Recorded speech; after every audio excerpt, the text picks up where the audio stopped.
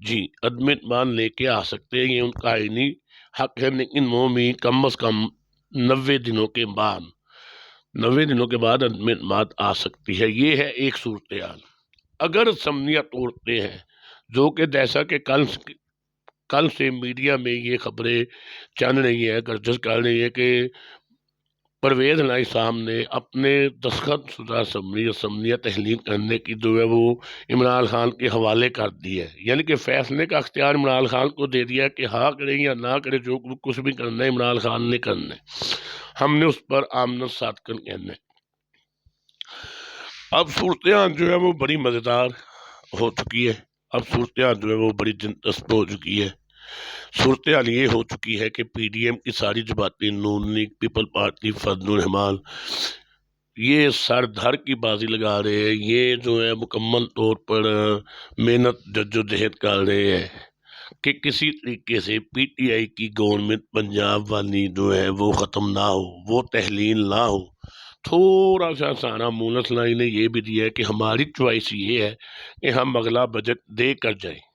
بھئی آپ کون ہوتے ہو اگلا بجٹ دے کر جانے والی چوائس کا اظہار کرنے والے؟ ٹھیک ہے، اب پی ڈی ایم اور جو ہے وہ نون لیگ، پیپل پارٹی، ڈی وائی فے اور دوسری جماعتیں یہ کوشش کر رہی ہے کہ جو مرضی ہو جائے، بس پنجاب کی گورنمنٹ، پنجاب کی اسمبلی تحلیل نہ ہو، کیونکہ ان کو بڑے اچھے طریقے سے پتا کہ ہمارے ممبر تو پورے ہونے نہیں ہیں، ہمارے جو 172 ممبر ہیں ان میں سے 5-7 ممبر آگے پیچھے ہو جانے ہیں، اور پی ٹی آئی جو ہے وہ پکی جو ہے وہ مسنت ہو جائے گی، اور پھر 6 مہینے تک دوبارہ عدم اعتماد بھی نہیں آئے گی، جس کا سارا فائدہ پی ٹی آئی اکیلی کو ہوگا اس بار۔ اور اب جو فائنل بات ہے، اب جو رزن کنکلوڈ ہے، یہ ہے کہ پرویز الہی صاحب، وزیر اعلیٰ پنجاب صاحب یہ بات سمجھ چکے ہیں مکمل طور پر کہ عمران خان کے ساتھ، پی ٹی آئی کے ساتھ چلنے میں ہی ان کی بقا ہے، چلنے میں ہی P T I Imran Khan کے ساتھ چلنے میں ہی ان کی سیاسی بہتری ہے،